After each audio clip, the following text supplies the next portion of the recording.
got to build a great big wall between us and Arkansas. Yeah! And the Mexicans, I want to talk about the Mexicans. They're just the kind of hard-working, intelligent people that can build that wall on time and under budget. Yeah! Hey, don't y'all love Mexico? Come on now, let's hear it for Mexico.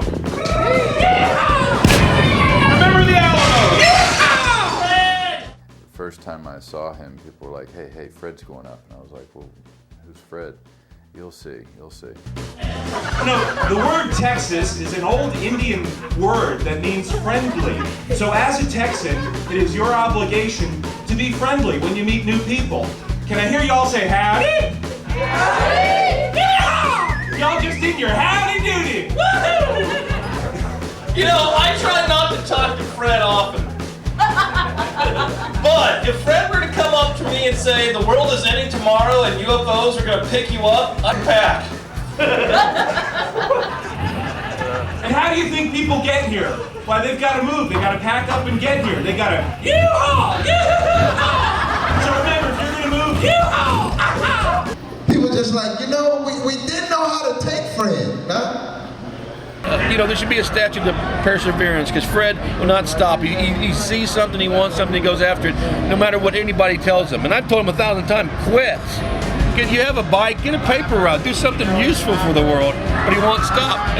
Here in Texas, there are some things that are kind of beyond our ability to comprehend, so to speak. But still, science cannot seem to provide an explanation as to what it is that is going on in Marfa, Texas. There are these mysterious Marfa lights that appear at night, and it may be some kind of meteorological effect. It could be, interdimensional aliens, or maybe ghosts of ancient Indians. In any case, my father said that he and I should travel to Marfa, Texas, and investigate, find out what's going on there in Marfa. So we got in this Mustang, a powerful little car with a big engine, the 8-cylinder engine, the biggest engine they'd ever put in that car. We headed it down Route 10 towards Marfa, and 26 or something, I don't know what it was, but anyhow, it was getting dark. We were traveling in this powerful car. My dad said, look out for the Marfa lights. And I looked out onto to the distance, and the sun was setting, and sure enough, I saw flickering lights. And they came closer and closer, and they pulled my dad over and they gave him a speeding ticket.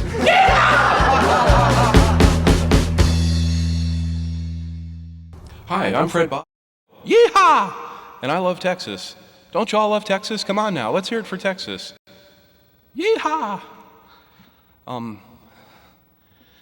afraid recording here in this studio lacks the energy and enthusiasm that might come with an audience. This is hellish. What's the matter?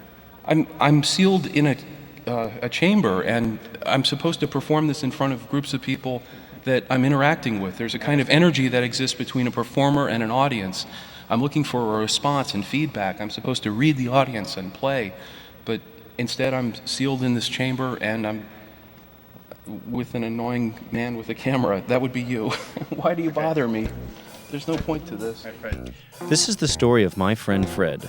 If you ever get to meet Fred, he'll tell you everything you could want to know about him, including his last name. But for the sake of this program, we'll just call him by his first name. Lately, I've been concerned about using my real name on stage. That it might reflect poorly on my relatives. So. Fred is not only one of the most unique comedians you'll ever see, he's also one of the most unusual people you will ever meet. Fred's been a staple of the Austin, Texas stand-up comedy scene for over a decade. What I have done is confronted my anxieties, and I got out the front door and I made it here tonight, and I'm going to try to entertain the very best I can for another 4.5 minutes. Ask any touring comedian who's been through Austin, and without fail, one of their stories will be about having a conversation with Fred. Most comics want to develop a memorable stage act, but with Fred, it's not an act. It's nice to meet you. Please pretend that I'm normal. I just escaped from the special group. Pretend I'm normal now. It just seems to me like Fred's been around forever. I knew that there was something not quite right about him. The first time I saw him, people were like, hey, Fred's going up. And I was like, well, who's Fred? You'll see, you'll see. Ladies and gentlemen, the last comic of the evening. You and I, and by you, I mean the entire audience, you and I have been through a lot of hard times. We've had ups and downs. We've had really awkward moments. But nothing will prepare you for the next comic, your headliner. Please welcome the one, the only, Fred.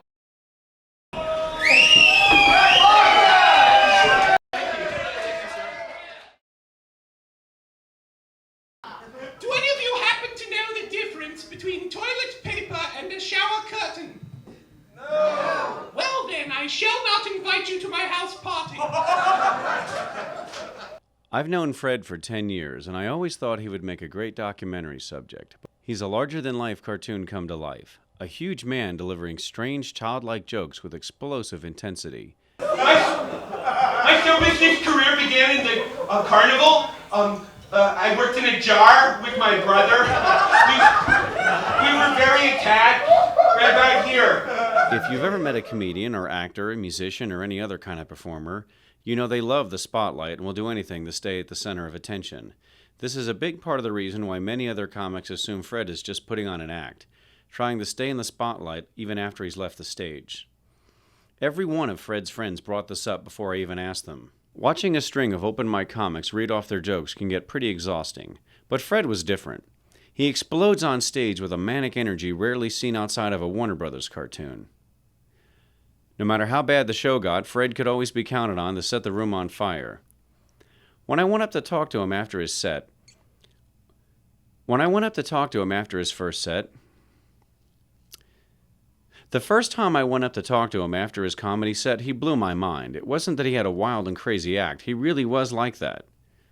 Once he started talking to me, he prattled on an endless diatribe of trivia and factoids and couldn't tell when to stop talking. It was like listening to a college professor lecture for too long, or a broken record, He prattled on an endless diatribe of trivia and factoids like a professor, and he couldn't tell when to stop talking. He lectured on an endless diatribe of trivia and factoids and couldn't tell when to... He lectured like a professor and... He prattled on an endless lecture of trivia and factoids like a college professor who couldn't tell when to stop talking. It's like he was a broken record or his mind was a computer file that couldn't stop once he started. And if you're wondering why I'm telling most of Fred's story instead of letting Fred tell it himself, trust me, it's a lot faster that way. Fred isn't a conventional comic. His comedy comes from how weird it is. Fred isn't a conventional comic. His humor comes from how weird it is. How to take us on a long-winded journey to punchlines that seem like they just crash-landed from outer space. Once a year, the biggest comedy club in our town holds the Super Bowl of open mic, the funniest person in Austin contest. One of the few times open mic comics can be seen by the club owner and talent agents. Placing high in the contest is thought by most comics to be a way to stop being just an open micer and start a pro comedy career. When Crazy Fred not only made it into the final round of the contest but placed third, it set off a firestorm of controversy amongst the other comics. I figured anybody who could provoke that much of a reaction, pro or con, would make a great documentary. So I started following him around with a camcorder, trying to figure out what makes him tick. I collected countless hours of footage, but couldn't figure out how to make it into a watchable story. One of my original ideas was to examine what was wrong with him, what made him so weird. Fred hated that idea and begged me not to do it. He said it would ruin his comedy career.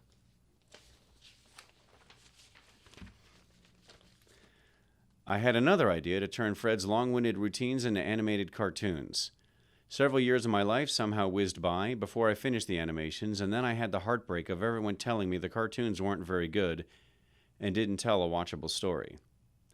Several years of my life somehow whizzed by before I finished the animations, and then I had the heartbreak of everyone telling me the cartoons weren't very good and didn't tell a watchable story either. Well, maybe the best place to look for the story is at the beginning, Fred's beginning.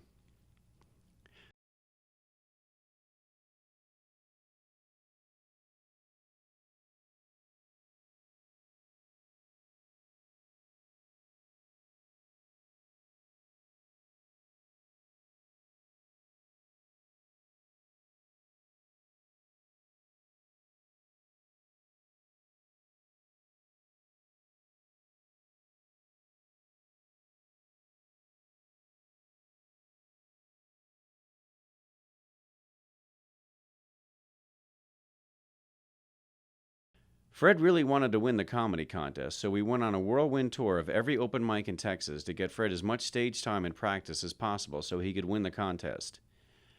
In every city across the state, many of the comedians had In every city across the state of Texas, many of the comedians already knew Fred or had heard of him. It was like being with a rock star at the mall. I tried to understand what drove Fred. I tried to get inside his mind, but the closer I got to Fred, the less sense he made to me. I thought I understood how he came up with some new routines based on our road trip experiences, but I still wasn't any closer to understanding what made him so odd. The older, more established comics didn't really like Fred. He was someone to be picked on. He wasn't a real comic to them. He was just some amusing flake who showed up at open mic nights and hooped and hollered for laughs. But to me, he was always the funniest one on the list. Everybody said Fred is the same off stage as he is on stage. And it's true that right when he gets off stage Everybody says Fred is the same off stage as he is on stage. And it's true that right when he gets off stage, after he finishes a set and is still in a comedy show environment, he's just as hyperactive as he was on stage. But once I got to see him outside an entertainment environment, a softer side emerges.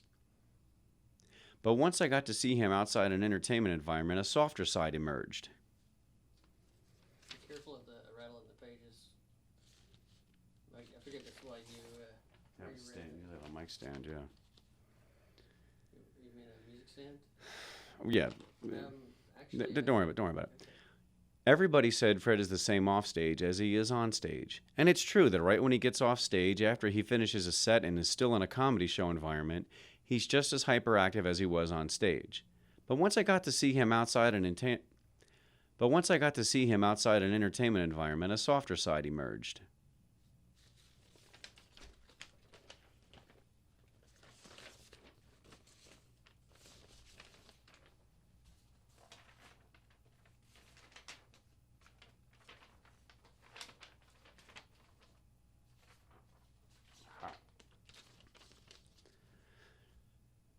I had the idea of turning